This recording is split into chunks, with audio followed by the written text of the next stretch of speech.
Hello everyone, welcome to my YouTube channel let's talk. आज के इस वीडियो में मैं आपको बताना चाहता हूँ अपने देश के नदियों के बारे में, कैसे हम लोगों ने उन्हें दूषित कर दिया है और हम क्या कर सकते हैं उनको दोबारा शुद्ध करने के लिए। भारत में बहुत सारी नदियाँ हैं, जिनमें से कुछ महान नदियों के नाम लगभग हर कोई जानता ही है, जैसे कि गंगा, जमुना, नर्मदा, गोदावरी, ब्रह्मपुत्र और Krishna. According to the sources, Jamuna जब हिमालयन रीजन से होते हुए दिल्ली में एंटर करती है तो उसके पानी की क्लैरिटी और शुद्धता बदल जाती है। और ये सिर्फ एक जगह की बात नहीं है, बहुत सारी अलग अलग जगहों पर अलग अलग नदियों के साथ ऐसा ही हो रहा है, जहाँ कहा जा सकता है कि वो नदी काफ़ी किलोमीटर तक मर चुकी है। मतलब कि उसके अंदर का डिज़ोल्व्ड ऑक्सीजन ख़त्म हो चुका है, जिसके बिना एक्वेटिक लाइफ यानी कि पानी के अंदर रहने वाले जीवों का जीवन पॉसिबल नहीं है। हम लोग और हमारा सिस्टम नदियों में सीवेज का पानी, बड़ी बड़ी इंडस्ट्रीज से निकलने वाले वेस्ट प्रोडक्ट्स और केमिकल्स वाला पानी सब नदियों में ही डाल रहे हैं। एक तरह से हमने नदियों को कूड़ेदान की तरह इस्तेमाल करना शुरू कर दिया है। बाद में इसी पानी से काफ़ी जगह पर फसल पैदा की जा रही है और वो ही खाना हम लोग खा रहे हैं, तो एट लास्ट नुकसान तो घूम फिर कर हमारा ही हो रहा है। कुछ लोग डायरेक्टली या इनडायरेक्टली इस पानी का इस्तेमाल भी कर रहे हैं और बीमार होते जा रहे हैं। उनके पास और कोई ऑप्शन ही नहीं है सिवाय यही पानी पीने के। तो लोगों की सेहत के साथ भी शरेआम खिलवाड़ किया जा रहा है, लेकिन फिर भी इन मुद्दों को ज़्यादा हाईलाइट क्यों नहीं किया जाता। आधे लोगों को पता ही नहीं है कि हमारा कुछ नुकसान भी हो रहा है इससे या नहीं। और कई लोगों को बेरोज़गारी ने मार रखा है, तो उनके लिए नौकरी से ज़्यादा इम्पोर्टेंट और कोई भी इशू हो ही नहीं सकता है। नदियों में अलग अलग इंडस्ट्रीज़ के वेस्ट प्रोडक्ट्स जाते हैं, जो कि इंसान की सेहत के लिए बहुत ही ज़्यादा हानिकारक साबित हो सकते हैं।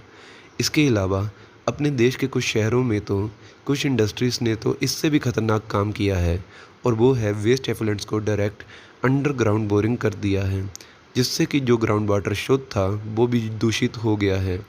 वैसे तो पोल्यूशन बोर्ड से सर्टिफिकेट प्राप्त करके ही इंडस्ट्रीज़ वेस्ट एफिलेंट्स को डिस्पोज करती है, लेकिन अंडरग्राउंड बोरिंग करने से उनका काफ़ी खर्चा बच जाता है, जिसके चलते वो पूरी मानव जाति के साथ खिलवाड़ कर जाते हैं, सिर्फ़ और सिर्फ अपने प्रॉफिट के लिए। तो ये सभी प्रॉब्लम्स का तो पता चल गया हमको। अब इनको टैकल करने के लिए सरकार ने कुछ नियम बनाए हैं, जिसमें हाउस होल्ड वेस्ट के लिए एसटीपी प्लांट्स और इंडस्ट्रियल वेस्ट के लिए ईटीपी प्लांट्स लगवाना अनिवार्य कर दिया है। एसटीपी की फुल फॉर्म है sewage treatment plant.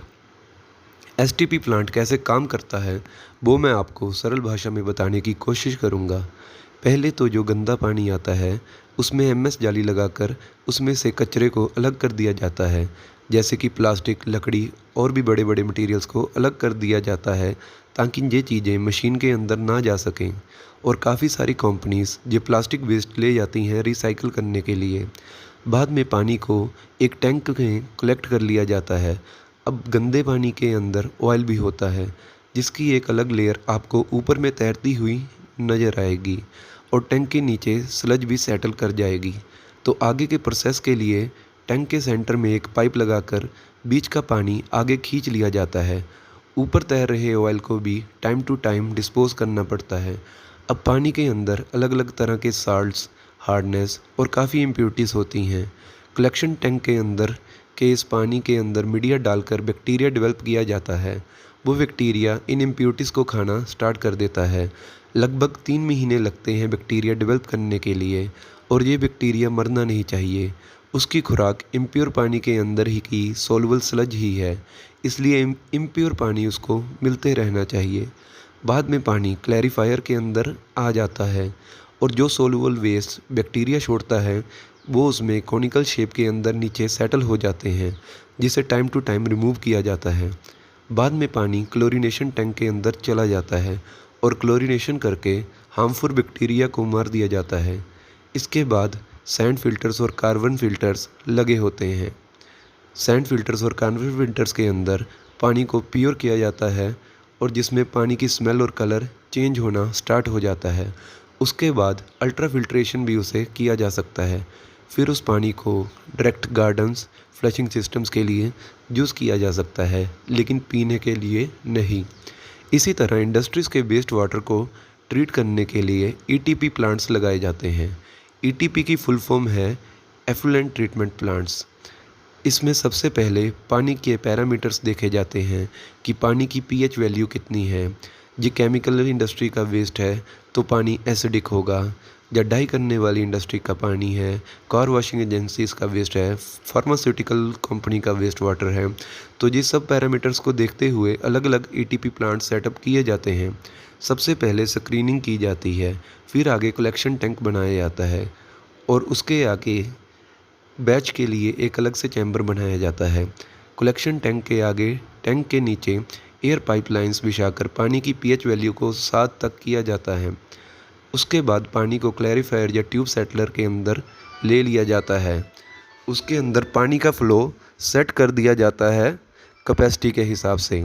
Poly electrolyte और एलम की डोजिंग दी जाती है। ये पानी के अंदर के वेस्ट को सेटल कर देता है। उसके बाद पानी दूसरे टैंक में जाता है, वहाँ उसकी क्लोरीनेशन कर दी जाती है। बाद में सैंड फिल्टर और कार्बन फिल्टर में से पानी को प्यूरिफाई कर दिया जाता है, नहीं तो बायोलॉजिकल प्रोसेस में ले लिया जाता है। लेकिन अगर पानी की पीएच मेंटेन ना हो पाई तो सारा बैक्टीरिया मर जाएगा और फिर से मेहनत पड़ जाएगी। उसके बाद इस पानी को दोबारा इंडस्ट्रियल पर्पस के लिए भी यूज़ किया जा सकता है।